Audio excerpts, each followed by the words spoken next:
Greetings, my name is Pastor Iblis. This is a second video response for Wise Monkey 888 in his video UFOs and Relentless Rectal Probing. You may be wondering why I'm doing a second video on this, and the truth of the matter is my reasons are twofold. The first is the material which I covered in my first video was primarily from the FBI files as well as the NSA documents. While those are important documents, they are not conclusive proof in and of themselves. In this video, I am going to be focusing on the physical evidence that we have from physical crashes where physical bodies were recovered and physical locations that are not in middle of America in the woods, as he tries to assert in his video.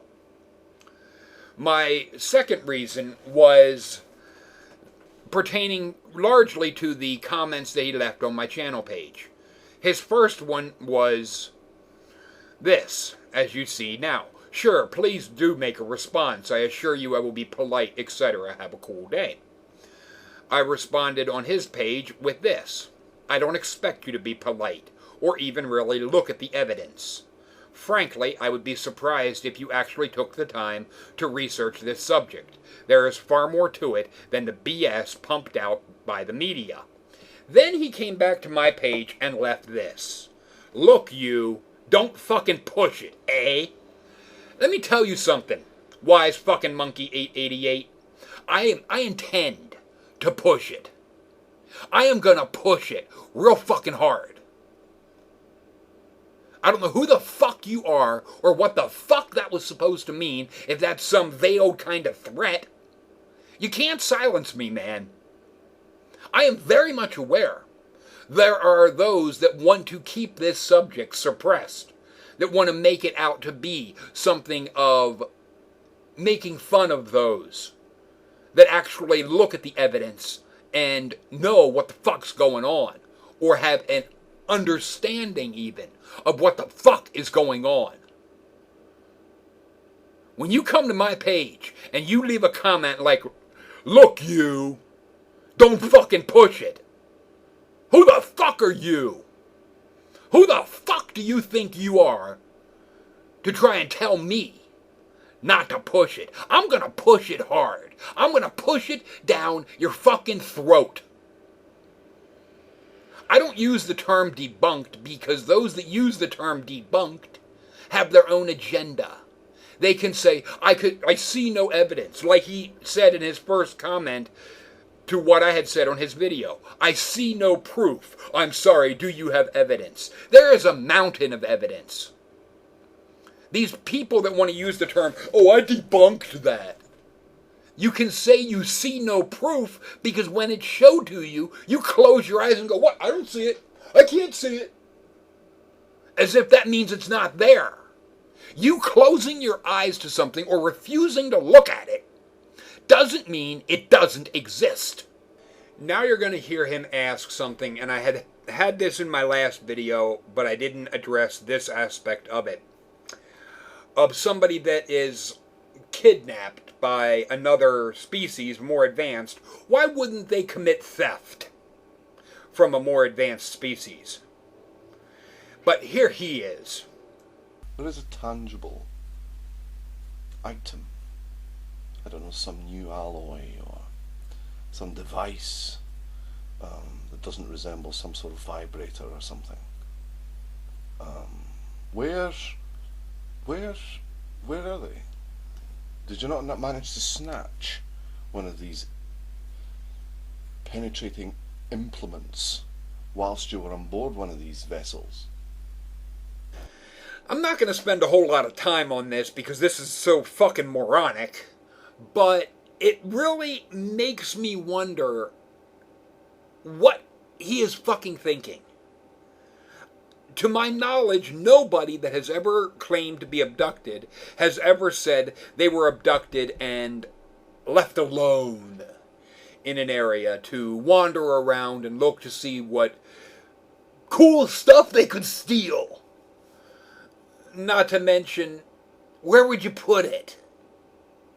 I mean, maybe he would be sticking it up his ass to try and steal something. Because after all, Wise Monkey 888, if he finds himself anywhere, the first thought he has is not, how the fuck do I get out of here?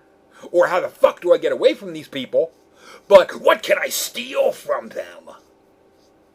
Holy crap, jackass.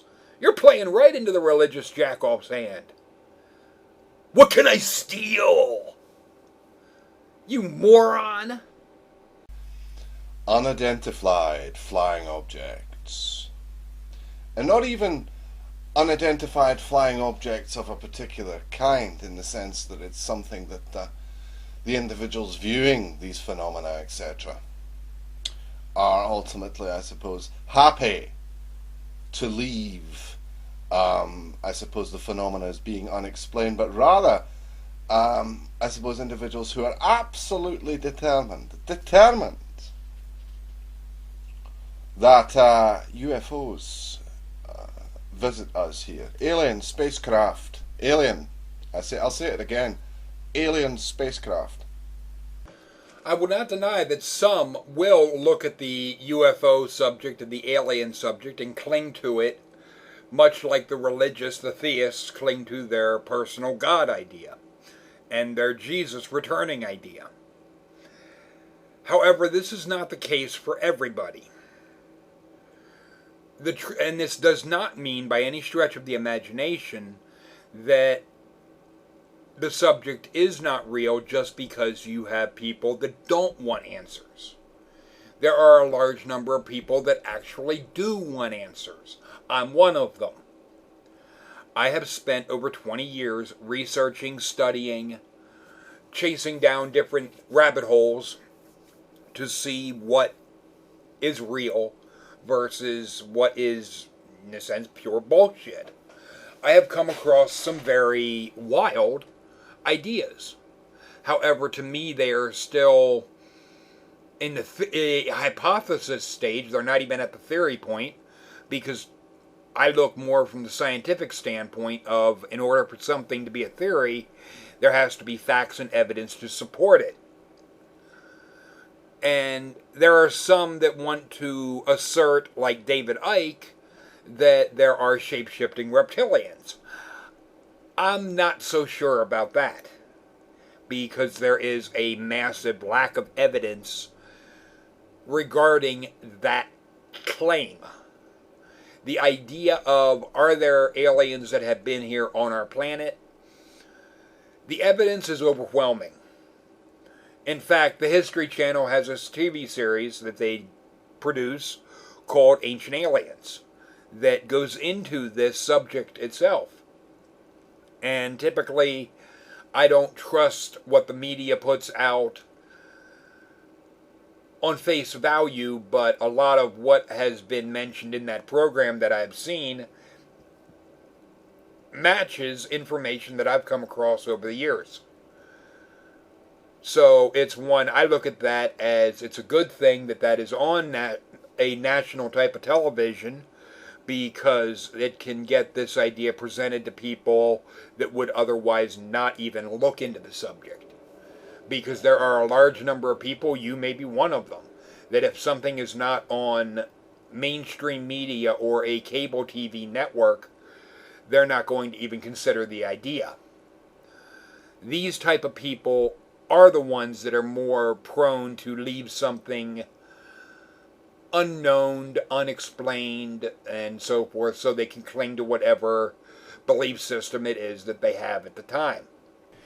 Then there are those that are what are termed the truth seekers, that look for answers for themselves, that don't settle for what they're being spoon-fed. People like me. And someone like that is not going to roll over when you post a thing of, listen, you don't fucking push it. Someone that is seeking answers and seeking the truth will not be intimidated by your bullshit. You can't silence me, man. I want to make that loud and fucking clear. You do not have the power to silence me. You only have the ability to look at the evidence or not. If you choose not to, you have no excuse. You can't say it doesn't exist because these videos are making it quite clear it does exist.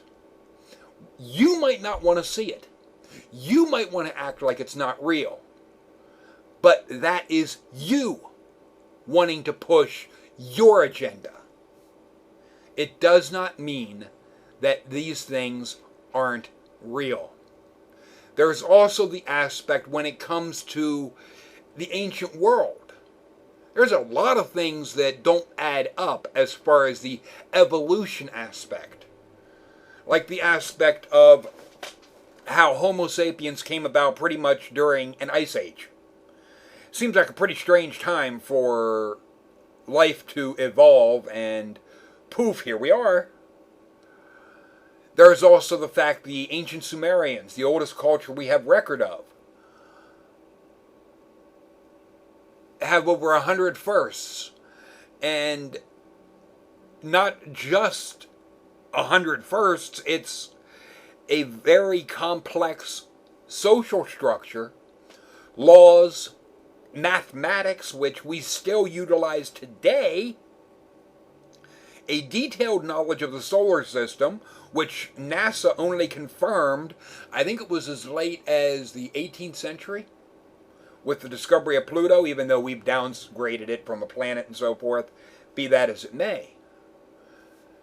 For ancient people, thousands of years ago, to know these planets existed at all is something I don't think you can explain. Where they got their knowledge. Where they said they got their knowledge was from their gods telling them that. Their gods were extraterrestrials.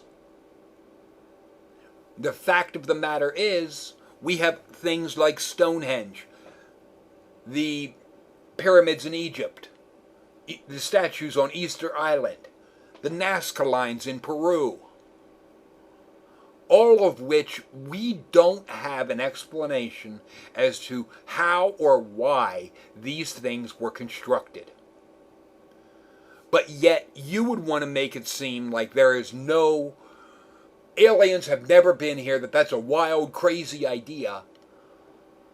But yet you have no explanation for why these things were made, especially the Nazca lines in Peru, which were made at least around 1000 BC, and we did not have the ability to fly at that time, and these lines are only pictures that can be viewed from the sky. From the ground, they look like nothing. So the idea that people would make them, for what fucking purpose? You don't want to address any of this. You don't want to see any of it. You want me to not push it. Well, too bad, fucker, I'm pushing it. There is also the fact that shortly after Vietnam, there was a New Guinea island that had cargo dropped in the water off of their island. They called soda and candy bars and other things magical items of the gods. There's a link below to the In John They Trust that goes into all of that. These were primitive people that called our planes and a military pilot a god, because we're capable of doing something they couldn't understand. It doesn't mean that we're gods. It just means to them we were and we are. It's no different. This is Pastor Iblis.